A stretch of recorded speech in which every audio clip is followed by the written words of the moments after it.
First, we will listen to the story by reading it and learn the pronunciations.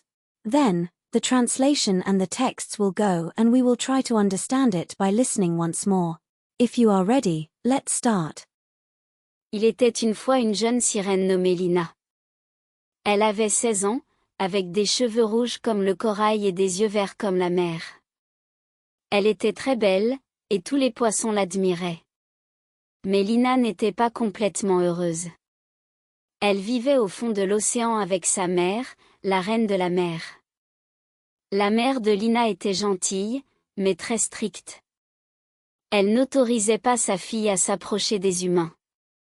Les humains sont dangereux, disait-elle toujours. Promets-moi de ne jamais aller à la surface. Lina obéissait, mais dans son cœur, elle avait un grand désir, elle voulait rencontrer un humain. Chaque jour, elle nageait près de la surface pour observer les bateaux. Elle voyait des gens rire, parler et danser. Elle rêvait de parler à l'un d'eux, même juste un instant. Un après-midi, alors que le soleil se couchait, Lina vit un petit bateau près d'une île. Un jeune homme était assis, jouant de la guitare. Sa musique était douce et triste. Lina se cacha derrière un rocher pour l'écouter. Son cœur battait très vite.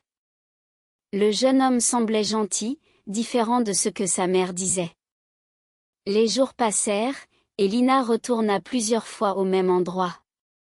Le jeune homme revenait avec sa guitare. Parfois il chantait, parfois il regardait simplement la mer. Un jour, Lina ne put plus se retenir. Elle nagea jusqu'à la surface, très lentement, et dit d'une voix basse. « Bonjour. » Le jeune homme regarda autour de lui, surpris. « Qui est là ?»« Je suis, une amie, » dit Lina, sans montrer sa queue. « Où es-tu ? Pourquoi je ne peux pas te voir ?» Lina s'approcha un peu, mais ne montra que son visage. « Je suis là. J'aime ta musique. » Le jeune homme sourit. « Merci. Je m'appelle Thomas. Et toi ? » Lina. Ils parlèrent pendant quelques minutes, mais soudain le ciel se couvrit de nuages. Un grand tonnerre éclata. Lina prit peur et nagea rapidement vers le fond de la mer. Sa mère l'attendait déjà. « Lina. Es-tu allée à la surface ?» Lina baissa la tête. « Oui, maman, mais l'humain était gentil. Il s'appelle Thomas. »« Tu ne peux pas leur faire confiance, » dit sa mère. « Ils ne comprennent pas notre monde. Mais je veux le revoir, juste parler. Je ne veux pas vivre parmi eux. » La mère soupira. Elle regarda sa fille avec tendresse. « Si c'est vraiment important pour toi, tu peux le voir. Mais sois prudente, et seulement au coucher du soleil. » Lina sourit, plus heureuse que jamais. Elle remercia sa mère et remonta rapidement à la surface. À partir de ce jour, chaque soir, Lina et Thomas parlaient au bord de l'eau. Ils jouaient des chansons, elle racontait des histoires de la mer.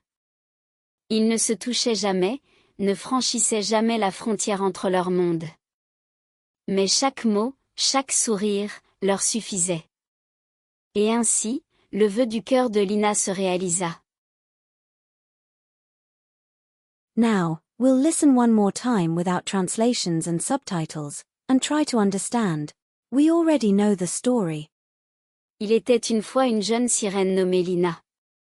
Elle avait 16 ans, avec des cheveux rouges comme le corail et des yeux verts comme la mer. Elle était très belle, et tous les poissons l'admiraient. Mais Lina n'était pas complètement heureuse. Elle vivait au fond de l'océan avec sa mère, la reine de la mer. La mère de Lina était gentille, mais très stricte. Elle n'autorisait pas sa fille à s'approcher des humains. Les humains sont dangereux, disait-elle toujours. Promets-moi de ne jamais aller à la surface. Lina obéissait, mais dans son cœur, elle avait un grand désir, elle voulait rencontrer un humain. Chaque jour, elle nageait près de la surface pour observer les bateaux. Elle voyait des gens rire, parler et danser. Elle rêvait de parler à l'un d'eux, même juste un instant. Un après-midi, alors que le soleil se couchait, Lina vit un petit bateau près d'une île. Un jeune homme était assis, jouant de la guitare. Sa musique était douce et triste. Lina se cacha derrière un rocher pour l'écouter. Son cœur battait très vite. Le jeune homme semblait gentil, différent de ce que sa mère disait. Les jours passèrent, et Lina retourna plusieurs fois au même endroit. Le jeune homme revenait avec sa guitare. Parfois il chantait, parfois il regardait simplement la mer. Un jour, Lina ne put plus se retenir. Elle nagea jusqu'à la surface, très lentement, et dit d'une voix basse. « Bonjour. » Le jeune homme regarda autour de lui, surpris. « Qui est là ?»« Je suis, une amie, » dit Lina, sans montrer sa queue. « Où es-tu ? Pourquoi je ne peux pas te voir ?» Lina s'approcha un peu, mais ne montra que son visage. « Je suis là. J'aime ta musique. » Le jeune homme sourit. « Merci. Je m'appelle Thomas. Et toi ? » Lina. Ils parlèrent pendant quelques minutes, mais soudain le ciel se couvrit de nuages. Un grand tonnerre éclata. Lina prit peur et nagea rapidement vers le fond de la mer. Sa mère l'attendait déjà. « Lina. Es-tu allée à la surface ?» Lina baissa la tête. « Oui, maman, mais l'humain était gentil. Il s'appelle Thomas. »« Tu ne peux pas leur faire confiance, » dit sa mère. « Ils ne comprennent pas notre monde. Mais je veux le revoir, juste parler. Je ne veux pas vivre parmi eux. » La mère soupira. Elle regarda sa fille avec tendresse. « Si c'est vraiment important pour toi, tu peux le voir. Mais sois prudente, et seulement au coucher du soleil. » Lina sourit, plus heureuse que jamais. Elle remercia sa mère et remonta rapidement à la surface. À partir de ce jour, chaque soir, Lina et Thomas parlaient au bord de l'eau. Ils jouaient des chansons, elle racontait des histoires de la mer.